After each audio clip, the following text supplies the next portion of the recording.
Hi there, it's Gabrielle Nicolay from SpeechKids, where we teach little kids to talk and help parents understand their little kids.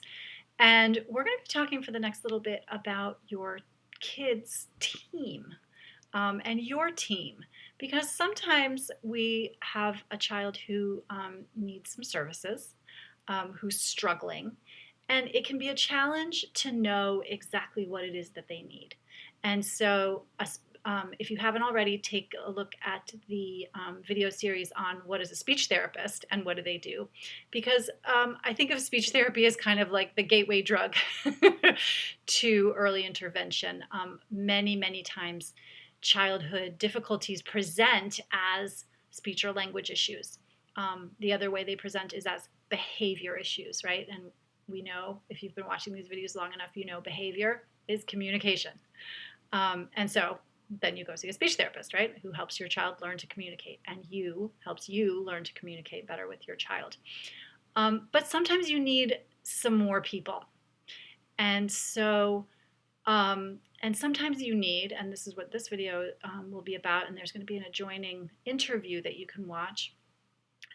Sometimes you need somebody who's got a bird's eye view, a really knowledgeable bird's eye view of what services are available and what your child might need.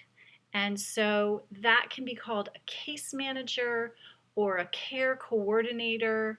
It can be called a bunch of different things. Sometimes those people are called parent advocate. They're called advocates. And we'll talk about advocates in another video because they have another job, which is to get services in schools for your child. But a care coordinator is somebody who can look at the whole picture. If you've had a hearing evaluation, if you've had a speech and language evaluation, if you have an occupational therapist, if you have a physical therapist, if you have a psychologist, and all these things we're going to talk about. But sometimes you might just need somebody to take a look at the whole picture.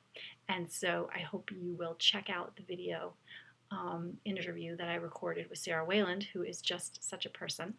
And I will let her do the rest of the talking. Until next time, check out that video. Take care. Bye-bye.